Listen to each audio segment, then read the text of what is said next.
Et je pense qu'on doit avoir cette conscience qu'on est ambassadeur du continent. Et qu'on décide de faire différemment, il faut considérer que l'échec peut faire partie de la norme. Suis-je française parce que je suis née en France? Est-ce que j'ai perdu mes origines africaines? Est-ce que je dois assumer que je suis africaine quand je suis en France? Où est-ce que je me situe? Parce qu'en Afrique, je suis française. En France, je suis africaine. Qui suis-je réellement? Bon, c'est des questions que beaucoup de jeunes, beaucoup d'Africains de la diaspora peuvent se poser. On a ce problème-là en tant qu'Africains de toujours vouloir revendiquer nos origines, notre binationalité et de dire que non et tout. Enfin, bref, beaucoup de problèmes d'estime de soi ou de connaissance de soi. C'est ce dont nous allons parler aujourd'hui sur le canapé de grains de sel avec ma très chère coéquipière Marie. Les Africains, on doit arrêter de se plaindre, avoir conscience de notre potentiel, avoir conscience de nos valeurs, ne pas avoir peur de les assumer pleinement. Retrouvez-nous sur le canapé de grains de sel. À tout de suite.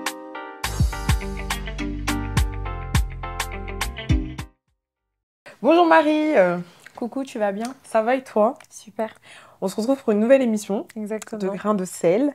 De quoi est-ce qu'on va parler aujourd'hui? De l'identité culturelle. Dans l'identité culturelle en tant qu'Africain. Parce qu'on Exactement. est sur un média C'est important de africain. préciser. Voilà, l'identité culturelle en tant qu'Africain. Donc la question aujourd'hui, c'est de savoir, est-ce que parce que donc, je suis d'origine africaine, née en France ou dans un autre pays, États-Unis ou autre, ou quoi que ce soit, est-ce que ça veut forcément dire que je suis français, française, ou est-ce que ça veut forcément dire que bah, je fais partie de ce pays? Ou Pour je suis toi. américaine. Ou je suis américaine, Ouais. enfin... Est-ce que le fait d'être née dans un autre pays ou d'avoir grandi dans un autre pays veut forcément dire que je suis de ce pays? Moi, je pense que René Descartes a dit, je pense donc je suis. Mhm, Donc j'estime que si une personne a ce sentiment mhm, d'identité culturelle par rapport à un pays, elle fait partie de ce pays. ok. J'aime bien dire cette phrase qu'on est des enfants d'ici et d'ailleurs. Parce Mhm, que je me sens d'ici et d'ailleurs. mhm, Et enfin, pas forcément de la France, mais je veux dire par rapport à certains pays africains, je me sens très proche de leur culture. mhm, Et maintenant, il y a un point très très important. Ce n'est pas parce que tu penses que tu l'es que ça veut forcément dire que tu dois convaincre les autres. mhm, Je vais expliquer une chose. Je pense que je suis française. Je donne un exemple, hein. Moi, je ne le pense pas personnellement. Je pense que je suis française. Je le pense. Je ne suis pas obligée de convaincre tout le monde de penser que je le suis. mhm. Et ça, c'est un problème avec les Africains.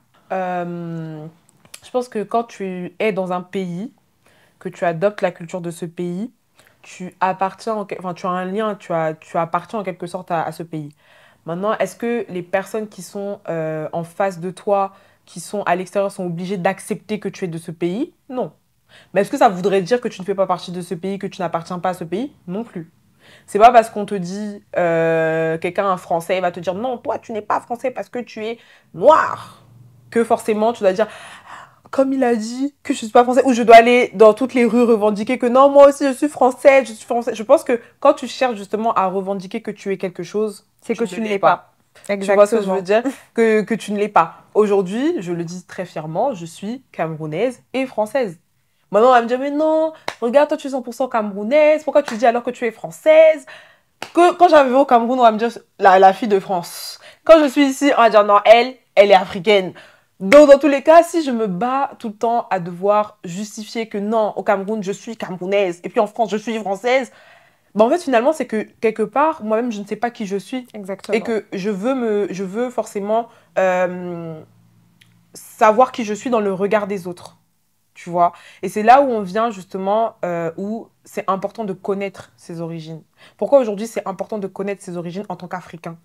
Pourquoi est-ce que c'est important de garder ce lien-là avec ses origines malgré tout en fait? Parce que oui, aujourd'hui, je suis camerounaise française, mais je ne renie en rien mes origines camerounaises. Parce que initialement, on m'a toujours fait comprendre que tu es venu en France, tu as grandi en France, il n'y a pas de souci, mais tu es camerounaise aussi. Et je ne renie en rien mes origines, mon appartenance à la France, parce que j'ai grandi en France, j'ai grandi dans un système français, il y a une certaine mentalité aussi française que j'ai, mais je vais pas être là. Tu vas me dire, Mylène, non, mais Mylène, t'es camerounaise, arrête de renier tes autres. Je vais te dire, non, je suis camerounaise française. Non, tu es que camerounaise. Et ça s'arrête là, en fait. Je ne vais pas chercher à justifier. Donc pourquoi est-ce que, dans tout ça là, pourquoi est-ce que c'est important de connaître ses origines et finalement de les entretenir, enfin de les chérir quand même. Il y a un point important que tu as souligné, c'est le fait que ton parent t'a remis en fait une certaine, on va dire, t'a transmis une certaine culture, en te rappelant que oui, tu as été en France, mais tu es aussi camerounaise, tu vois. Tu as parlé de cette culture-là, en fait. Je pense, et peut-être que les autres ne seront pas d'accord, enfin, je veux dire, les personnes qui vont suivre cette émission, que les parents ont un très grand rôle à jouer. Dans le sens où, en fait, je ne comprends pas cette volonté absolue des parents de vouloir, en fait, couper les liens par rapport aux difficultés qu'ils ont eues dans leur pays d'origine avec, en fait, les racines. Le problème, c'est que ça déracine un enfant. On s'en rend vraiment pas compte, mais moi, je sais que mon entourage ne représente pas la majorité des personnes, mais même, je veux dire, si ton entourage, de ton entourage, de ton entourage, ça commence à faire beaucoup d'entourage. Donc, je me rends compte que mais les personnes sont déracinées, en fait. Comment tu peux dire à une personne, t'es pas française, elle a vécu toute sa vie en France, elle a l'impression, en fait, que tout ne concerne que la France, tu lui parles du Congo, la personne n'a jamais entendu parler du Congo. Donc, tu ne peux pas lui dire que tu ne l'es pas. La personne se sent obligée de revendiquer parce qu'il se dit, mais j'ai vécu toute ma vie ici. Toute ma vie fait partie de la France. Il y a d'autres Africains qui sont français. Comment on peut me dire que je ne le suis pas? Tu vois ce que j'essaie de dire? Mais parce qu'en fait, tu ne connais pas d'où tu viens. Tu ne connais pas ta culture. Tu ne connais pas tes origines. Et ça, c'est un problème des parents. De dire, mais en Afrique, il n'y a plus rien. Parce que vous ne le savez peut-être pas, mais il y a beaucoup de parents ici qui le disent. En Afrique, il n'y a plus rien, tu es français, considère-toi comme un français, essaye de te fondre dans la masse. C'est fort parce que moi, je ne me rends pas compte. Hein. Vraiment, de ce que tu dis là, moi, je ne me rends pas compte parce que justement, j'ai toujours baigné dans cette culture-là, même en ayant une famille vraiment multiculturelle avec plusieurs origines et tout, etc. J'ai toujours eu cette réflexion, on va dire, des membres de ma famille. N'oublie pas que tu es camerounaise. N'oublie pas que tu viens du Cameroun. N'oublie pas que tu es né au Cameroun. Je suis arrivée ici, j'avais 3 ans. Mais on m'a toujours dit, et je pense que c'est ça aussi qui fait que je sois chez Investir au Pays aujourd'hui, parce que si concrètement je n'avais pas cette compréhension-là, cette attache-là par rapport à l'Afrique, j'aurais jamais, enfin je serais restée... Il n'y a pas de mal à ça en vrai, il n'y a pas de mal à ce que je veuille plus être française. Mais bon, il n'y a pas de mal à ça dans l'ensemble. Moi, ça me pose problème quand même. Moi, ça me pose problème de savoir que... Je sais pas, t'as une attache particulière et puis tu renies ça en fait. Non, je suis absolument français. Enfin, c'est mon avis.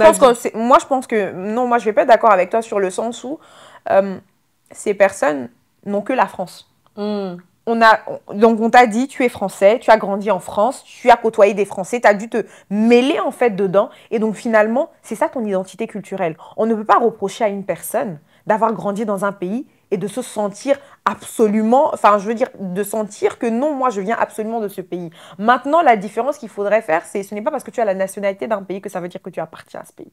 Ça n'a absolument aucun rapport. Je peux avoir la nationalité camerounaise et ne pas du tout être camerounaise. Je peux avoir la nationalité française et ne pas forcément être française. Tu vois ce que j'essaie de dire? Et je pense qu'aujourd'hui, la France a très bien montré qu'ils ont... Oui, tu es français, mais quand ça nous arrange. Oui, tu es français quand tu es africain, quand ça nous arrange. Oui, on aime bien quand les personnes viennent avoir des métiers du service, c'est sympathique. Mais non, mais par contre, quand on est français et qu'on va un peu gravir les échelons, non, ça devient un peu plus compliqué. Donc, je veux dire que aujourd'hui, on a montré ce qui est, mais la responsabilité des parents est très grande.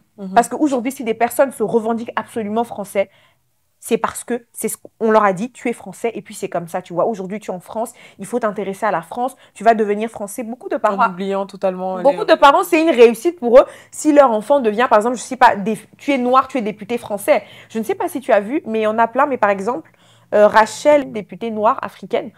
Et chaque fois que tu vas taper son nom, on dit toujours la députée française qui est né en Côte d'Ivoire ou d'origine ivoirienne. On ne va jamais dire un Français qui est né en Belgique, un Français qui est né en Espagne.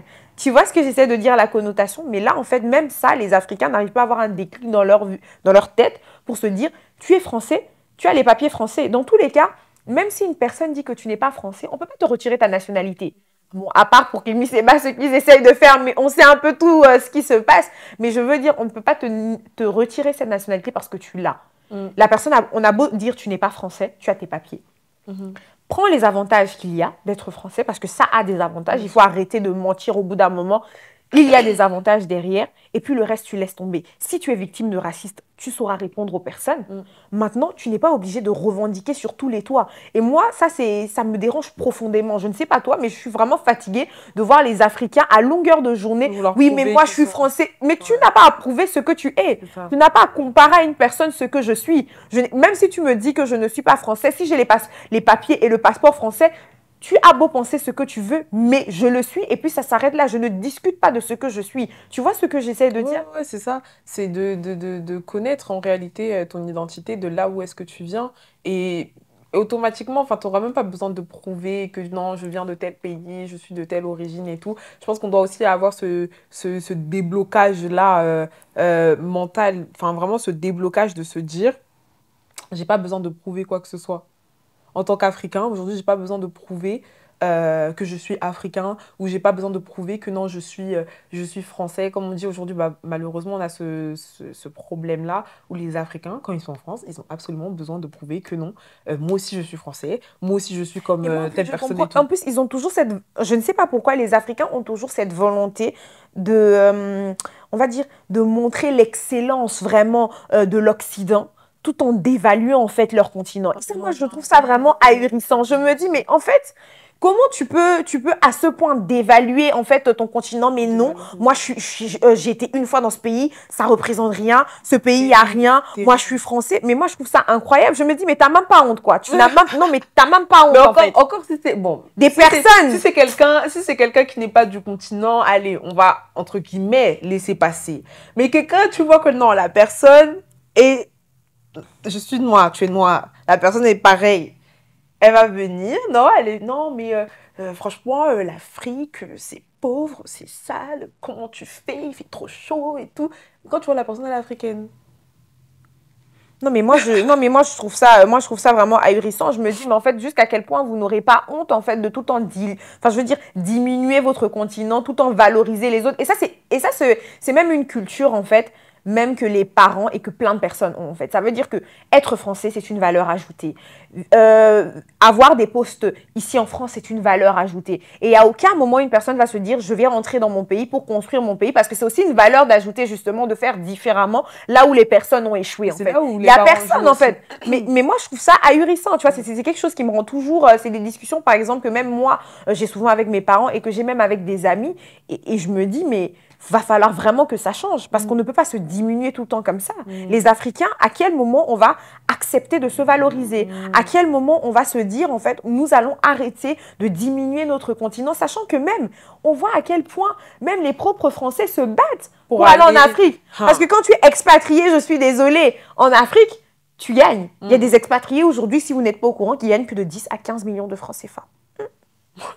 Si vous n'êtes pas au courant, je vous informe. Vous Ok. pouvez toujours aller chercher sur Internet, mais c'est une réalité. Donc aujourd'hui, même eux-mêmes, parce qu'ils ne sont pas capables de gagner, très peu de personnes sont capables de gagner ce type de somme ici en France, ils vont aller en Afrique pour pouvoir gagner ces sommes-là. Mm, Donc ça montre déjà la valeur ajoutée qu'a mm. l'Afrique. Non, c'est ça. Mais vous voulez venir...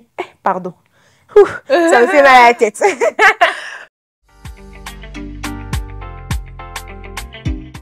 On se retrouve pour cette deuxième partie de Grain de sel. Mhm. Et là, on va parler réellement des préjugés qu'ici, en fait, les Africains qui vivent en France peuvent avoir sur l'Afrique. Moi, j'ai toujours été étonnée chaque fois que je vois des personnes parler de l'Afrique. Mhm. Non, mais c'est sale. Non, mais c'est pas beau. Non, mais en Afrique, il y a plein de Il y a vols. rien En à plus, faire. en Afrique, il y a vraiment beaucoup de pauvreté, hein. Mais en fait, ce que je me dis, c'est qu'aujourd'hui, on a des médias tels que France 24, ainsi de suite. Je ne vais pas tous les citer parce qu'on sait tous ce qu'ils font. euh, qui se permettent en fait de montrer vraiment un visage très médiocre de l'Afrique. C'est drôle, ils parlent très peu de la criminalité aux États-Unis qui ne cesse d'augmenter. Ils parlent très très peu du fait qu'il y a énormément de passages de drogue aux États-Unis. Mais par contre, dès qu'on parle de l'Afrique, c'est attentats, vol, pauvreté. Les Africains, il y a beaucoup de coups d'État, ainsi de suite. Mais en fait, moi, je me suis posé une seule question. Je me suis demandé à quel moment les médias genre africains vont décider aussi d'avoir un poids pour montrer la réalité. Parce qu'en fait, est-ce que toi, tu blâmes finalement les personnes qui ont ce visage-là, je veux dire les Africains qui vivent ici en Europe, qui ont ce visage vraiment de l'Afrique? Bon, je ne blâme personne. Je dis juste qu'effectivement, aujourd'hui, on a très peu de médias qui mettent en valeur, comme Investir au pays, qui mettent en valeur les réussites sur le continent. Il y en a beaucoup. Il y a des personnes qui réussissent, il y a des personnes lambda qui investissent, qui, par leur investissement, donnent des logements aux personnes, par leur investissement, donnent de l'emploi aux personnes. Et malheureusement, oui, on a très peu de médias justement qui prennent aussi cette position-là, de dire non, moi aussi, à partir d'aujourd'hui, je ne vais pas seulement mettre, ah, c'est la misère, oh, regardez ce que la France a encore fait, oh, regardez ce que les États-Unis ont encore fait, mais voilà, moi-même, je vais mettre en avant ce qui se fait de bien sur le continent. Il y a des personnes qui le font à petite échelle, mais je pense qu'on n'est pas assez. Et je pense qu'on doit avoir cette conscience qu'on est ambassadeur du continent. Exactement. On est à notre échelle, en fait, on est ambassadeur du continent. Qu'est-ce que fait un ambassadeur? Il représente le pays, non? L'ambassadeur du Congo va représenter le Congo en France. L'ambassadeur du Rwanda va... Tu vois, ainsi de suite, en fait. Donc, nous-mêmes, en fait, en tant qu'Africains, une fois qu'on a pris cette conscience de nos origines, une fois qu'on a pris conscience que, finalement, je suis africain, une fois que j'ai pris conscience de ça, je dois avoir conscience qu'aujourd'hui, mon continent, malheureusement, est très mal vu. Et c'est de ma responsabilité. Je ne dis pas que je vais, entre guillemets, convertir tout le monde. Je ne suis pas là pour voilà. En fait, mais je suis là pour montrer qu'il y a une réalité que vous ne connaissez pas, en fait. J'ai ce devoir-là, en tant qu'Africain aujourd'hui, de représenter le continent africain, de dire que non, en Afrique, il y a des success stories. En Afrique, il y a des personnes qui savent où ils vont, qui ne sont pas bêtes, parce qu'on leur a dit qu'il y a l'argent là-bas, ils vont aller bêtement là-bas, en fait, faire la sorcellerie, par exemple. En Afrique, il y a des femmes aussi qui s'asseyent, qui réussissent, elles ne couchent pas pour réussir.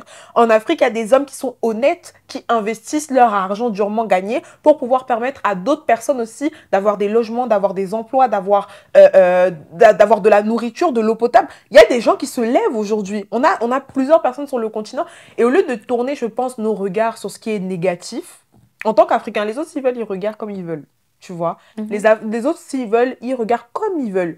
Mais nous, en tant qu'Africains, toi, moi, la personne qui nous regarde, elle doit avoir cette conscience que non, je dois aussi représenter l'Afrique. Je dois faire partie de ces success stories-là.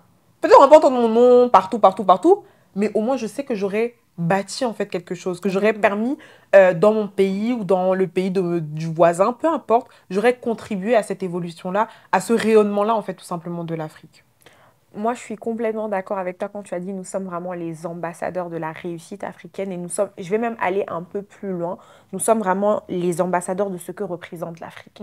J'aime bien dire que lorsqu'on voit un Africain, on va toujours dire « Ah non, non, mais les Africains, ils sont comme ça ». Moi, je ne dis pas qu'il faut changer pour que les autres nous apprécient, mais je dis il faut montrer de quoi nous sommes capables. C'est important. Je pense que je l'ai dit dans plusieurs émissions. Si tu es compétent, par exemple, et que tu gardes ça genre dans ton cœur, c'est ton problème. Et c'est pareil pour l'Afrique. Mais il y a aussi une réalité qu'il faut mettre en avant. Je pense que aujourd'hui, si par exemple, toi, tu as entendu que de la négativité sur l'Afrique, c'est à toi aussi de t'informer et c'est aux parents de dire ce n'est pas comme ça. Au lieu d'enfoncer le clou, de dire non, non, non, c'est exactement comme ça. Là-bas, tu souffres, tu investis, ça ne fonctionne pas, tu fais ceci, ça ne fonctionne pas. Je pense que quand on décide d'entreprendre, qu'on décide de faire différemment, il faut considérer que l'échec peut faire partie de la norme. Et je pense que ça, c'est une réalité que les Africains refusent d'admettre. Il y a aussi une réalité qu'on ne peut pas négliger. Il y a des personnes en partant de l'Afrique pour un avenir meilleur qui ont subi des très grandes difficultés. Je veux dire qu'ils étaient vraiment, en Afrique, ils étaient vraiment dans des conditions précaires. Et aujourd'hui, c'est aussi, je pense, du ressort des institutions, c'est aussi du ressort, je pense, des personnes qui sont déjà en Afrique, qui créent de l'emploi, de montrer en fait qu'aujourd'hui, on peut faire autrement, on peut faire différemment. Si les gens partent, c'est parce qu'aussi, il y a un problème de suffisance. Et ça, c'est une réalité qu'il faut aussi dire. Mais je vais te rejoindre dans le sens où je pense que nous, les personnes qui croyons réellement à l'Afrique, nous, les personnes qui avons compris que c'est l'avenir, pas de demain, mais d'aujourd'hui, parce que ça m'agace. Hein. L'Afrique de demain, dans 30 ans, ça fait 30 ans qu'on dit ça, s'il vous plaît, aujourd'hui. Est-ce que le slogan d'investir au pays est compris? Passons à l'action cette année. Et donc, je me dis, c'est de notre fait aussi, au travers de chacun de nos domaines, de montrer en fait ce qu'on est capable de faire en fait. Et je pense que c'est important aujourd'hui. Donc moi, je blâme pas les personnes, mais apprenez aussi à faire des recherches. Apprenez aussi à se dire des expériences aussi. Bah oui, il y a Internet en fait. Non, c'est ça parce que par exemple, quand j'étais partie au Cameroun et que je suis revenue, on m'a dit tu as apprécié, parce qu'on m'appelle l'enfant de France. Bien. Elle m'a dit, ah, tu as aimé. Moi, j'étais trop bien. J'ai dit, mais c'était trop bien. Là-bas, ça a confirmé, tu vois, c'était comme en mode, c'est bon, c'est là-bas qui est ma place. Mais moi j'ai beaucoup apprécié, mais parce que, comme tu dis, on m'a informé aussi sur le sujet, mais moi aussi, je me suis informée, en fait, en conséquence. Et, et quand je suis partie, j'étais, ah, non, mais c'était trop bien, vraiment, j'ai trop aimé les gens, l'ambiance. Après, j'ai conscience aussi des réalités. Je n'ai pas regardé, justement, quand je suis partie, je me suis dit, Mylène, oublie que t'es française.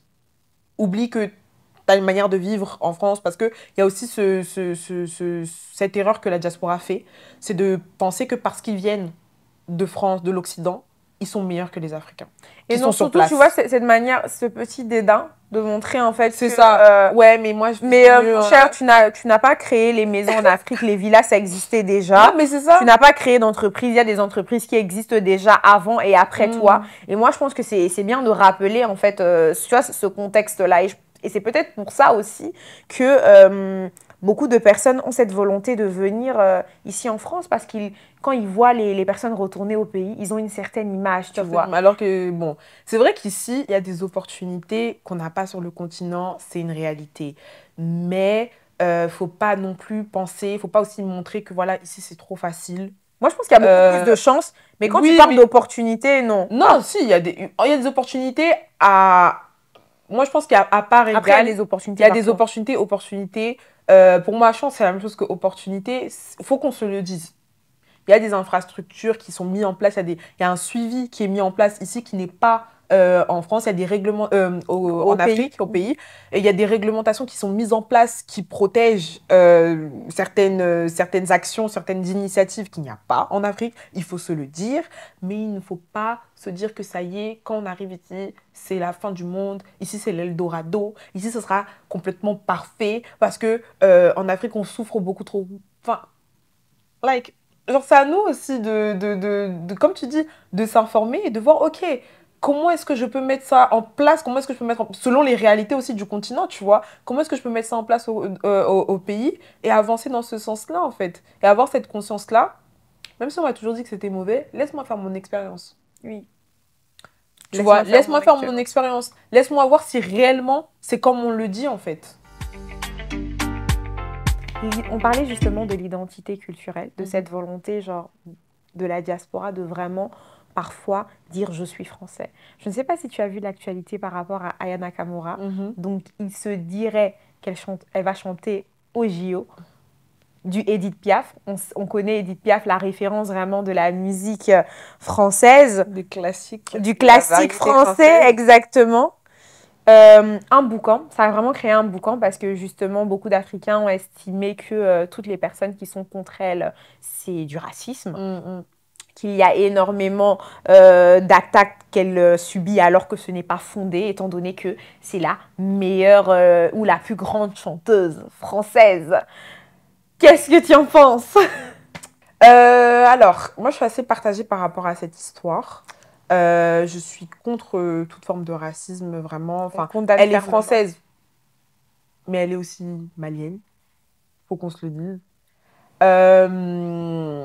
Est-ce que, est-ce qu'elle mérite ou pas de chanter du Edith Piaf? Pas forcément. Elle représente une minorité française qui est là, qui sont les Africains de quartier populaire. Oui, elle représente une minorité française.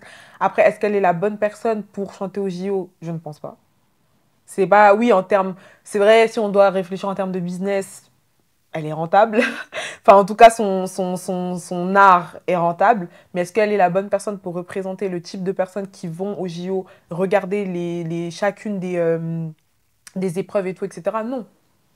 Moi, je pense que ça a été juste un choix stratégique parce qu'on s'est dit, bon, elle est internationale, c'est vrai, elle est connue à l'international et tout, etc.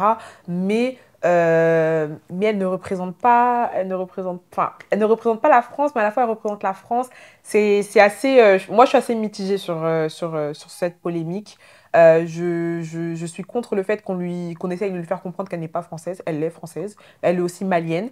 Mais à la fois, enfin, elle ne représente pas non plus aussi la population qui va aller regarder les JO, qui va aller aux épreuves. Très peu de jeunes de banlieue française vont aller voir les épreuves.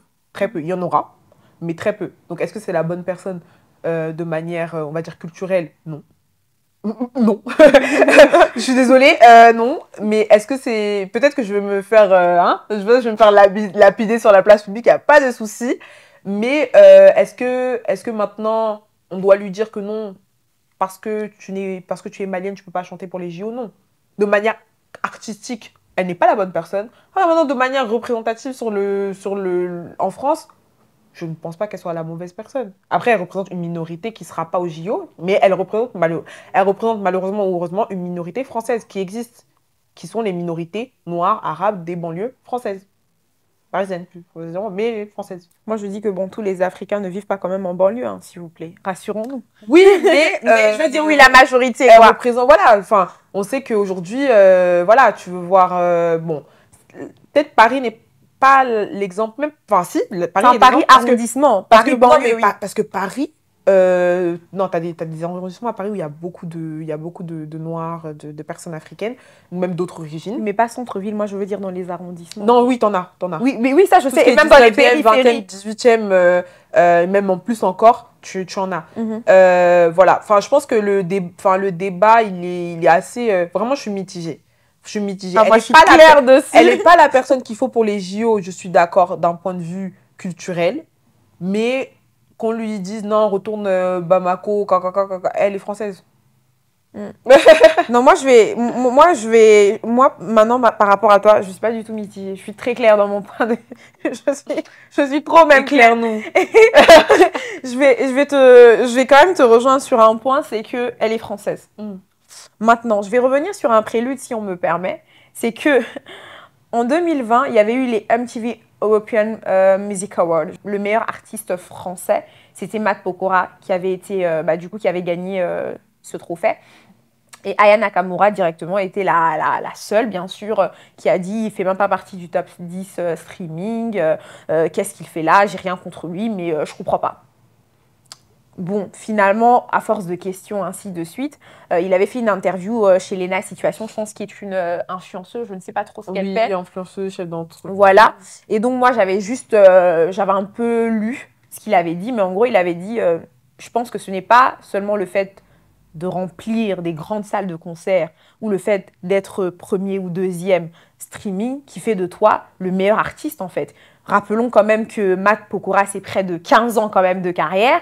On parle d'une personne qui a quand même réussi à avoir des fans qui perdurent dans le temps. Ce n'est pas des personnes qui suivent juste sa musique parce que c'est du divertissement. Parce que oui, Aya Nakamura fait du divertissement. Elle fait de la musique divertissante. L'industrie de la musique, en réalité... Non, mais après, c'est pas négatif, mais c'est ce qu'elle fait. C'est une industrie Non, il y a des personnes qui font de la musique un peu plus consciente, un peu plus amoureuse, qui ne sont pas dans la vulgarité. Oui, mais dans tous les cas, l'industrie de la musique fait partie de l'industrie du divertissement. Non, ok, je suis d'accord, mais je dis juste que sa musique est divertissante. J'ai bien précisé. Non, parce que dans l'industrie... Non, parce que je suis désolée, si tu prends de la musique de Youssou N'Dour, il n'est pas là vraiment pour amuser la galerie. Non, je suis désolée, c'est une réalité. Maintenant, ça n'a rien contre sa musique parce que personnellement, je suis du Aya Nakamura. Donc, juste pour dire, j'écoute parfois ses musiques, mais ce n'est pas la question. Enfin, pour moi, ce n'est pas la question. Non, ne te sens pas... Non, pas du tout, pas du tout. Non, je rigole. Je n'écoute pas particulièrement la... Toi, je sais. Non, j'écoute pas sa musique, mais je suis pas... Moi, j'écoute quand même, je peux pas me mentir, j'ai écouté quand même quelques... Enfin, dans le passé, il y a 3-4 ans, et c'est souvent des musiques que je reçuis parfois. Mais il a quand même expliqué qu'aujourd'hui, il a quand même des fans qui restent pendant des années suivre cette musique-là, tu vois. Aujourd'hui, c'est quand même une personne qui remplit des salles de concert, il ne faut pas se mentir. Donc, je veux dire, oui, peut-être dans le streaming, il n'est pas présent tout le temps, mais c'est une personne, quand il sort une chanson, il est là, en fait. Tu vois ce que j'essaye de dire, en fait? C'est ça vraiment la différence aussi entre les musiques du passé et les musiques du présent. Et donc, mais il a dit qu'il n'a aucun problème contre elle, si elle estime qu'il ne méritait pas de gagner, c'est tranquille, quoi. Moi, premièrement, j'ai trouvé... mais plus par rapport, du coup, à la culture, enfin, qu'est-ce qui... Du coup, j'allais revenir, je suis vraiment venue dessus, en fait, pour expliquer déjà, premièrement. J'ai aimé son intervention parce qu'en fait, en une phrase, il a dit ce qui est réel. Aujourd'hui, Aya Nakamura fait une musique qui est appréciée. Elle fait, je dis divertissante parce qu'il y a vraiment un côté un peu très érotique, il y a un côté un peu dire des paroles qui n'ont pas beaucoup de sens, mais je veux dire le beat, l'instrumental est très agréable à écouter. Mais aujourd'hui, est-ce qu'elle représente Edith Piaf? Non. Non, est-ce qu'aujourd'hui, elle représente la personne qu'on a envie d'écouter? Non, en France. Carla Bruni, je suis désolée, n'est pas que française, mais aujourd'hui, si on la mettait, personne n'aurait de problème. Et je pense que moi, je suis contre toute forme de racisme, mais en réalité, quand on recherche la profondeur de beaucoup de commentaires, ce que les gens disent, et ça, c'est une réalité, c'est je veux dire, sa musique ne représente pas la musique d'Edith Piaf, et ça, c'est une réalité. Elle ne chante pas ce type de musique. Et aujourd'hui, ce n'est même pas que ici en France, mais elle allait faire son concert en RDC. Ils ont dit qu'ils ne veulent plus la revoir parce que beaucoup de personnes ont dit qu'ils ne veulent plus la revoir parce qu'elle avait une manière vulgaire de se tenir en concert. Quelle est l'image qu'elle veut transmettre aux jeunes? Là, il n'y a personne qui a parlé de racisme. Si aujourd'hui on la choisissait au Mali pour dire qu'elle devrait être chanteuse, parce que c'est quand même une chanteuse, comme tu as dit, malienne aussi, qui représente aussi l'essor du Mali pour montrer que non, aujourd'hui, les personnes de la diaspora malienne ont la possibilité de réussir. Je suis pas sûre que face à Oumou Sankara, les Maliens soient d'accord. Je suis pas sûre. Et c'est pareil que si au Cameroun aujourd'hui, je ne sais pas si tu as connu Tchakala VIP, j'entre, je ne suis pas sûre qu'elle était super connue, mais je veux dire, je ne suis pas sûre que si aujourd'hui on faisait un grand festival au Cameroun et qu'on disait que je ne sais pas pour un événement important au Cameroun, il fallait qu'elle puisse inaugurer l'événement. Je ne suis pas sûre que les Camerounais seraient d'accord. Donc ce que j'essaie de dire par là, c'est que sa musique est agréable. Le fait que tu sois la chanteuse la plus écoutée par rapport au type de musique que tu fais, parce que c'est le type de musique aujourd'hui qui intéresse la jeunesse, qui intéresse une partie de la population aujourd'hui qui consomme beaucoup en fait. La jeunesse, c'est une partie de la population qui consomme beaucoup ce type de musique, qui achète énormément, qui ont besoin de musique aussi pour se détendre, ce type de musique pour se détendre encore plus que les personnes, je veux dire, pas vieillissantes, mais les personnes seniors. Ah, toi, les personnes seniors. Tout le monde a besoin de musique, tout le monde aime la musique. Mais pas le même type de musique, oui, tu vois. Effectivement, et du coup, je suis désolée, faut pas se mentir, nos parents ou bien des personnes de 35 ans ne vont pas acheter, vont pas aller tout le temps aux places de concert. Tu vois ce que j'essaie de dire? Ce n'est pas le même type d'achat. Il y a des personnes aujourd'hui qui, si par exemple Aya Nakamura sort une collection, ce seront les premiers à aller, tu vois. Parce que ce sont des personnes qui consomment aussi. Les jeunes consomment énormément tout ce qui est lié au style, tout ce qui est lié aux news, ainsi de suite, tu vois.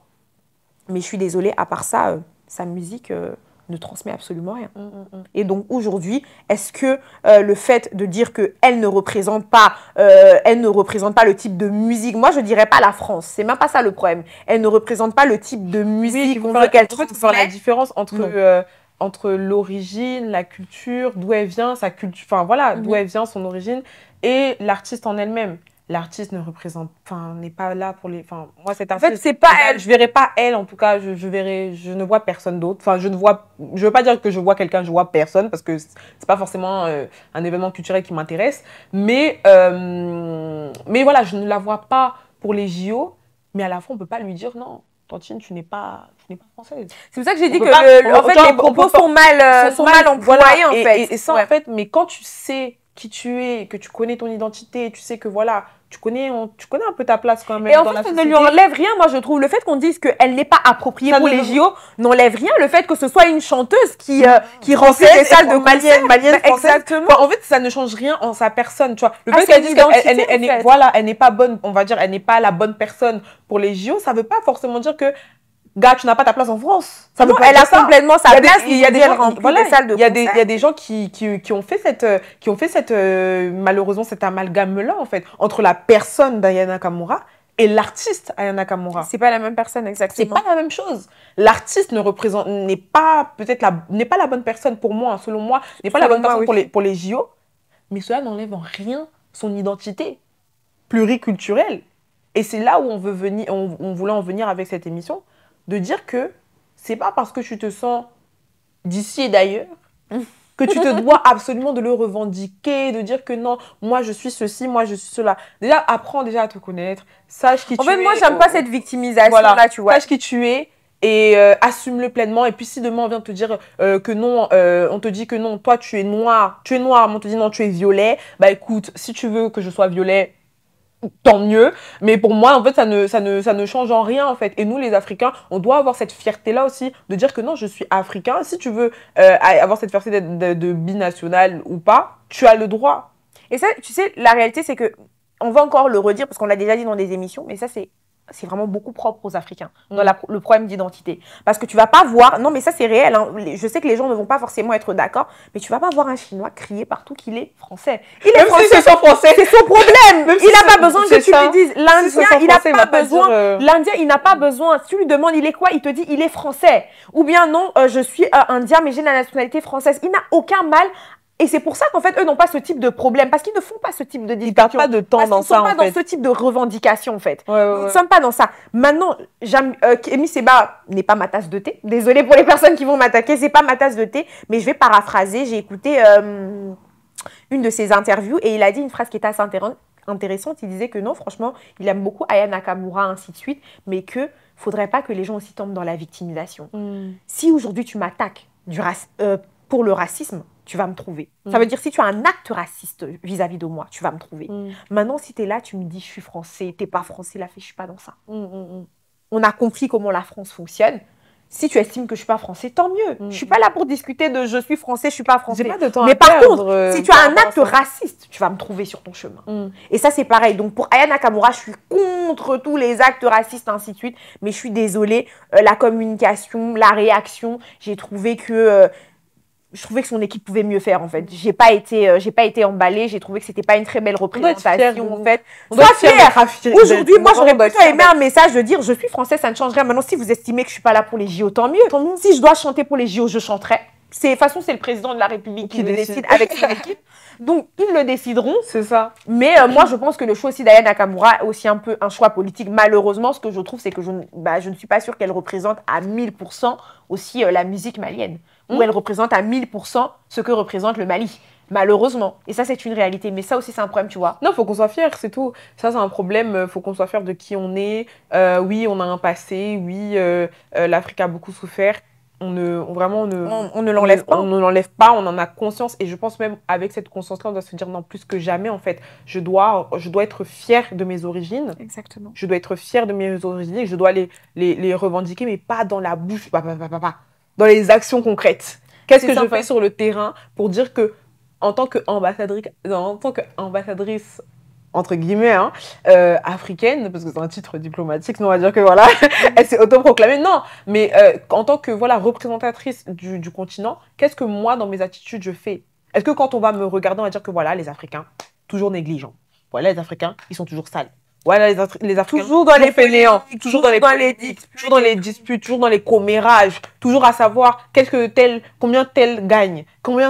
Ah non, en fait, lui, non, s'il a réussi, celui, il a réussi, ah, c'est parce qu'il a fait quelque chose. Si elle a réussi, c'est parce qu'elle a accouché. C'est pas simple, c'est pas simple. C'est pas nanana. Et jusqu'à quand?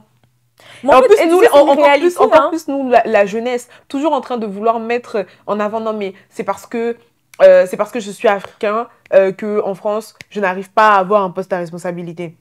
Ah, c'est parce que je suis jeune sur le continent et que parce que les personnes qui sont âgées sont au pouvoir, je n'arrive pas à faire bouger les choses. Arrêtez d'être des tiktokers et puis ça va aller. je suis désolée. Non, mais parce que je suis fatiguée, je vois tellement de personnes. Non, pas que des tiktokers, mais tu vois, je veux dire on va faire une émission sur ça. Oui, on va faire une émission. Les jeunes Africains et les réseaux sociaux. Oh là là, on a. Et l'apparence. Il faut construire le développement de vos pays, sinon vous allez rester au chômage. Vivre d'apparence, la contrefaçon en Afrique qui ne fait que sévir. Et les gens sont fiers. Hein. Et les gens sont très fiers. Se vantent même de ça. Je pense qu'on va faire une émission là-dessus. Je pense que ça serait très, très intéressant. Dites-nous en commentaire si vous le voulez et n'hésitez pas à nous donner des sujets dont vous voulez qu'on discute ensemble avec vous. Ça m'a fait plaisir de parler de ça. Je pense que c'est important. C'est l'essence même de toute chose. Avant, bon là, on est sur un média concrètement, business, certes, mais avant même de vouloir faire du business en Afrique, c'est de savoir pourquoi est-ce qu'on veut le faire. Pourquoi est-ce qu'aujourd'hui on suit investir au pays? Est-ce que c'est parce que c'est la hype, parce que c'est tendance, parce qu'il faut aller investir au pays, ou est-ce que c'est parce que réellement c'est une question de sens? J'ai compris que c'est de là où je venais, j'ai compris que c'était là-bas que je devais repartir. Et comment est-ce que je me prépare en fait dans ce sens-là? Et de la responsabilité aussi des parents, parce que je sais qu'il y a on sait que la majorité de l'audience d'investir au pays, voilà, sont quand même des personnes un peu plus âgées, un peu plus expérimentées, qui sont déjà parents. C'est de ma responsabilité aussi. Voilà, d'inculquer ça à mes enfants. Certes, ils sont nés en Occident, ils ont grandi en Occident, ils ont cette culture-là, mais ils ont aussi cette culture africaine. Et de leur faire comprendre qu'aujourd'hui, si vous-même, vous ne bougez pas pour votre continent, bah, il y a quelqu'un d'autre qui va venir le faire et après, vous aurez que pour dire, oui, voilà, c'est toujours telle origine qui fait bouger les choses. Eux, ils sont là que pour manger nos marchés. Mais nous, qu'est-ce qu'on fait en fait en tant que jeunes, en tant qu'Africains, tout simplement, qu'est-ce qu'on fait pour justement faire bouger les choses aussi sur le continent? Voilà. Je suis d'accord avec toi sur ce point. Je pense que tout a été dit. Ok. Donc, on se retrouve prochainement pour un épisode de Grain de sel. Commentez, partagez, dites-nous ce que vous en avez pensé et donnez-nous des sujets pour qu'on puisse échanger et des invités si vous voulez intervenir ou si vous avez des idées, vous avez des personnes en tête que vous voyez qu'on pourrait inviter sur notre plateau. N'hésitez pas à nous dire. Et Back to Africa, c'est cette année. Lien disponible en description. L'Afrique qui fait la différence, vient au rendez-vous de la différence. En tout cas, le rendez-vous des Africains ambitieux. En tout cas, de la diaspora autrement. De la diaspora ambitieuse, sous les termes qu'on peut